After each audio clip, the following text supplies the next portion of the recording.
বিভিন্ন দাবিতে ইসলামপুর বিডিও অফিসে সিপিএম সহ সিপিএমের 4টি শাখা সংগঠনের ডেপুটেশন। 10ই আগস্ট আইন অমান্য ও জেল ভরো কর্মসূচির হুঁশিয়ারি।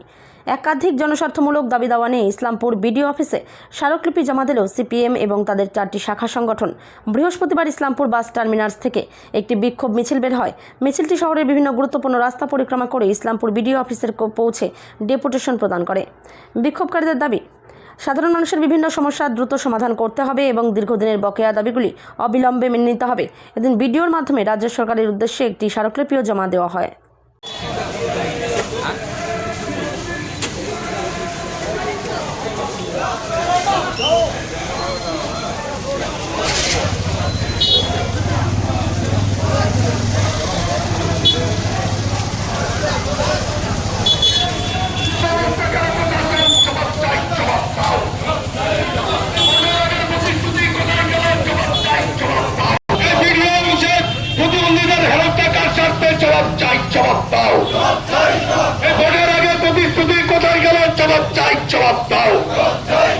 অবিলম্বে সমস্ত মহিলাকে অন্নপূর্ণা দিতে হবে।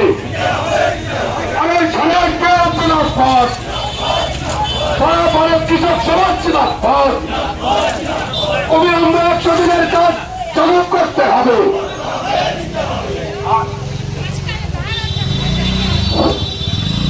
অগ্রাধিকারটা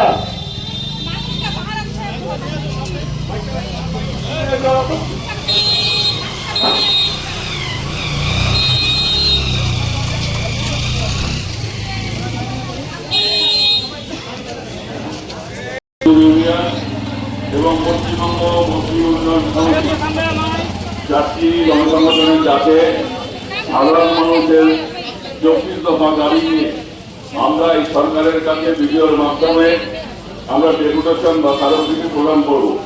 আজকে আমরা যারা এসছি এখানে এই সভা পরিচালনা করবার জন্য আমি সভাপতি হিসাবে আমাদের নেতৃত্ব কমরেড আব্দুল করিমের নাম প্রস্তাব করছি। আমি এই প্রস্তাব সমর্থন করছি।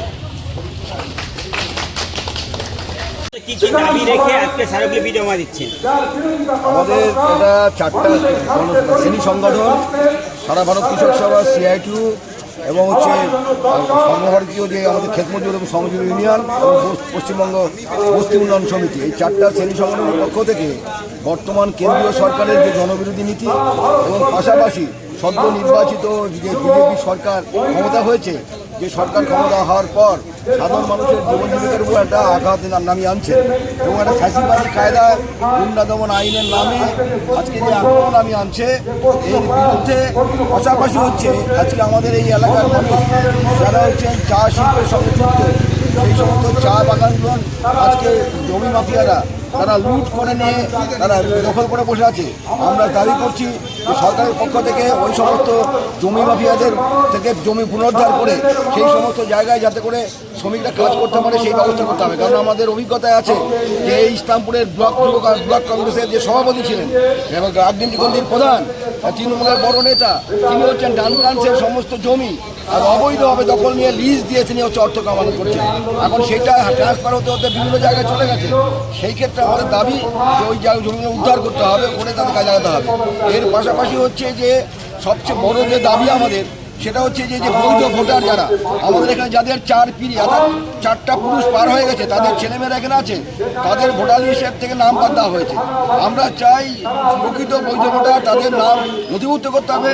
শুধু নথিভুক্ত না, এটার যে এখন পর্যন্ত আমাদের জেলায় এই নথিভুক্ত করা এই বিষয়ে কোনো রকম আছে কর্মসূচি এখনো না হয়নি। রায়গঞ্জে শুরু হলো কিন্তু সেটা বন্ধ হয়ে আছে। আমরা চাই প্রতিটা ব্লকে যাতে করে হিয়ারিংটা হতে পারে এবং পঞ্চায়েত এলাকায় হিয়ারিং হতে পারে, যে হিয়ারিংয়ের মধ্যে দিয়ে যে প্রকৃত ভোটাররা তাদের যে তথ্য তারা যাতে সামিল করে মানে পেশ করতে পারে, সেই দাবিটা আমরা করেছি।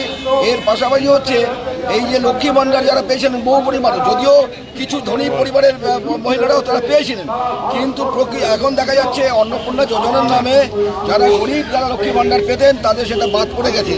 সুতরাং আমরা চাই যে আপনারা যারা অন্নপূর্ণা যোজনা প্রকৃত গরিব মানুষ যারা আছে তাদের সেটা যাতে করে সাহায্যটা পেতে পারে, ভাতাটা পেতে পারে, সেই ব্যবস্থাটা করা।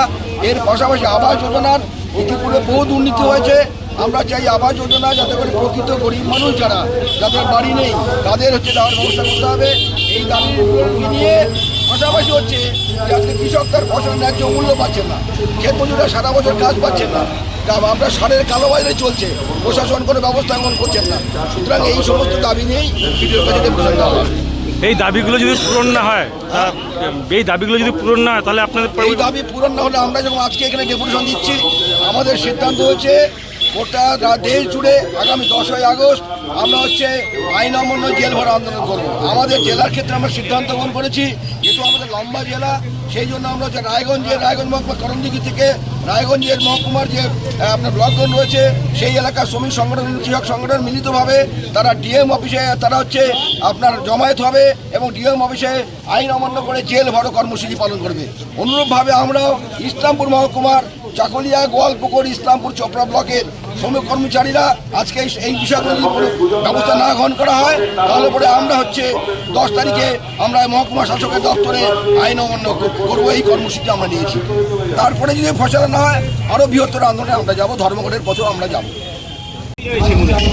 দেখুন, আমাদের রাজ্যে সরকার পরিবর্তন হয়েছে।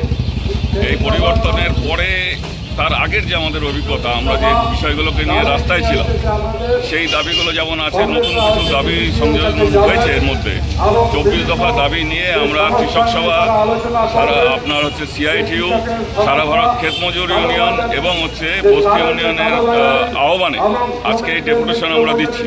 আপনারা জানেন যে এর আগে আমরা 100 দিনের কাজ নিয়ে রাস্তায় ছিলাম। এই 100 দিনের কাজ হাইকোর্ট অর্ডার দেওয়া সত্ত্বেও হচ্ছে যে চালু হয়নি। আমরা দেখলাম যে এসআইআর এর নামে অযথা মানুষের হয়রানি হয়েছে।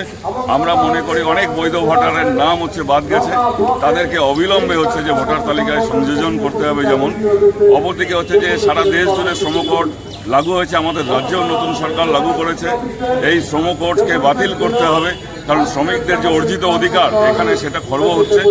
নতুন করে এই সরকার আসবার পরে আমাদের যে উন্নয়নে আশা মানুষ করেছিল, সেখানটা হচ্ছে যে লক্ষ্মীর ভাণ্ডার সাধারণ মহিলারা পেতেন, সেখানে অন্নপূর্ণা ভাণ্ডারের নামে সাধারণ গরিব মহিলাকে যেভাবে হয়রানি করা হচ্ছে এবং যেভাবে হচ্ছে যে মানুষ আছেন তারা পাচ্ছেন না, সেইভাবে এটা হচ্ছে সর্বস্তরের গরিব মহিলাকে যাতে দেওয়ার ব্যবস্থা হয় তার আমরা দাবি রাখছি।